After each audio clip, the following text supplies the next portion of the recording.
Ça, tu t'y attendais pas. Ce soir, je vais te raconter des histoires que tu vas détester, que ce soit à cause de l'horreur ou du psychologique. Et faites attention, parce que certains moments peuvent choquer. Sinon, like et abonne-toi. Sans plus tarder, on commence.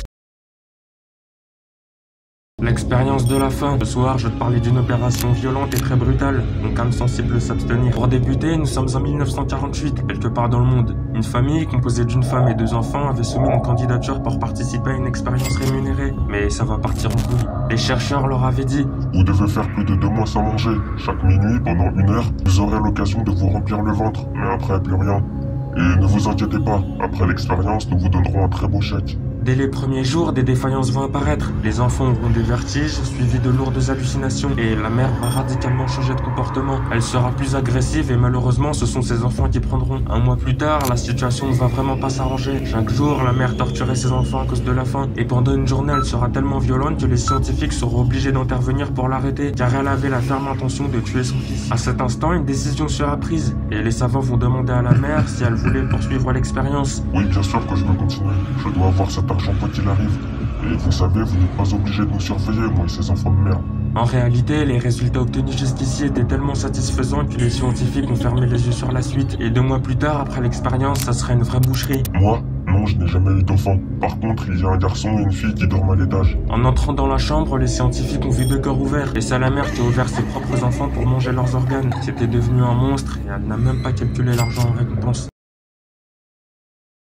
L'Holodomor, probablement l'une des famines les plus violentes du monde. Pour le contexte historique, nous sommes dans les années 1930 en URSS. À cette époque, le pays va vivre une grosse crise alimentaire. Car faut savoir que les principaux fournisseurs, qui est le Kazakhstan et la Sibérie, vont faire des récoltes catastrophiques. Et le Kremlin décidera de se tourner vers l'Ukraine pour remonter la pente. Mais là-bas, les paysans vont refuser d'obéir à Staline. C'est lui qui dirige à cette époque. Car il a imposé une chose nommée la collectivisation. Pour être très rapide, c'est un moment où tu abandonnes ta propre agriculture pour aller dans les fermes collectives afin d'aider le pays à produire plus d'alimentation. À cet instant, il va très mal le prendre et il dira ouvertement que l'Ukraine menace la vie de l'URSS. Alors il prendra la décision d'envoyer plus de 60 000 personnes dépouiller la population et l'affamer au maximum. C'est là que le calvaire va commencer. Durant 3 ans, ça sera un carnage. Pour commencer, plus de 15 000 personnes vont perdre la vie chaque jour car les hommes de Staline faisaient des blocus pour intercepter la nourriture. Ensuite, la population sera tellement affamée qu'ils feront du cannibalisme au point où des personnes kidnappaient des enfants et des personnes faibles pour se remplir le ventre. Après, il y a les actes de violence. L'armée va déporter et tabasser toutes les personnes cachant de la nourriture chez elle. Et je peux vous dire qu'à la fin, il y avait de grosses pyramides de cadavres. Pour conclure, la folie de Staline a fait plus de 5 millions de morts. Tout ça parce que le peuple ukrainien lui a dit non.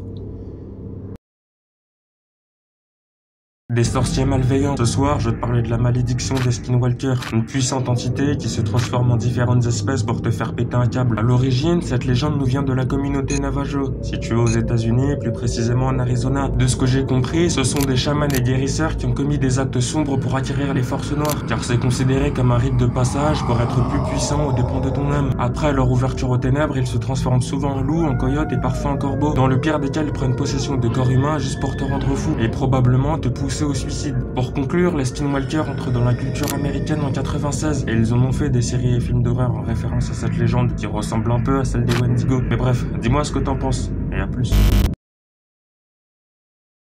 Le runner, un homme simple en apparence qui cache un lourd secret. La situation est simple. Imaginons que tu as envie de courir seul la nuit pour te vider la tête. Et ben c'est fort probable que tu rencontres un homme très sympathique qui va commencer à rigoler avec toi. Mais au bout d'un moment, il va te proposer un défi. Ça te dit une course pour qu'on s'amuse? Et là mon gars, j'inclus aussi les filles. Si tu acceptes, j'espère que tu cours vite. Parce que lui, il ne s'amuse pas comme les gens normaux. Et 2 solutions vont s'offrir à toi. La première, c'est que tu gagnes la course. Le runner sera déçu, mais il te dira quelque chose. J'accepte ma défaite. En récompense, fais un vœu. Et il se réalisera. Je te le garantis. Après, tu continues ta vie, etc. Mais la deuxième option, tu ne vas pas du tout l'aimer. Car quand tu gagneras, sa colère se manifestera. Regarde comment tu es faible. Tu n'es même pas capable de me battre. J'ai honte pour toi. Ensuite, pour te faire payer, il fera des actes de barbarie sur ton corps. En gros, il va te décapiter. Car c'est comme ça que lui, il s'amuse. Pour conclure, tu peux courir la nuit. Mais si on te propose un défi, c'est mieux pour toi de refuser. Après, c'est toi qui vois. Quand la technologie reprend le dessus, ce soir, je vais te parler de la cyberpsychose, probablement la pire maladie mentale. Si tu as reconnu le terme, bien joué, car c'est dans l'univers de Cyberpunk. La cause de cette maladie, c'est l'ajout excessif de cyberéquipement dans ton corps. En gros, tu n'es limite plus humain, mais une arme avec de la technologie militaire. Évidemment, ça ne va pas être tout rose, car si tu es super badass sur le terrain, ton cerveau n'arrivera pas à suivre, et tu vas vite t'en rendre compte. Déjà, ton comportement va changer, tu seras en colère et violent contre le monde entier.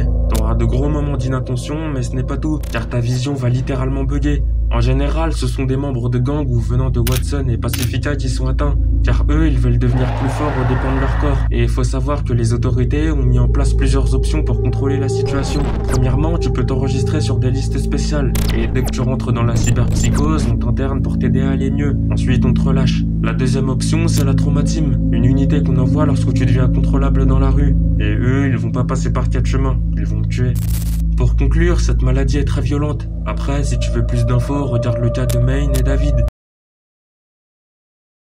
Le trésor de Pandore, une épreuve qui te fera repousser toutes tes limites. Pour être direct avec vous, la récompense se trouve dans le triangle des Bermudes. La légende raconte que seuls les plus courageux et les humains dans le désespoir se lancent dans cette quête, pour la gloire ultime. Mais avant de continuer, tu dois savoir certaines choses. Pandore était une princesse appréciée dans son royaume, mais sa sœur, follement jalouse d'elle, va tout faire pour qu'elle connaisse la tristesse éternelle. Pour ça, elle donnera sa vie à une faucheuse en échange d'une malédiction contre sa propre sœur. Au fil des années, Pandore sera tellement triste et en colère qu'elle mettra fin à ses jours. Mais avant de partir, elle laissera son trésor réputé comme maudit dans le triangle des Bermudes. Pour être clair, c'est un cadeau empoisonné pour les gens infidèles, référence à sa sœur. Et toute personne arrivant jusqu'au trésor devra répondre à une question. Serais-tu prêt à tuer toute ta famille pour la vie et le pouvoir éternel? Si tu dis oui, un portail s'ouvrira avec tous les membres de ta famille, et tu devras prouver à Pandore que tu n'es pas un beau parleur. Et si tu vas jusqu'au bout, c'est que déjà t'es vraiment bouillant.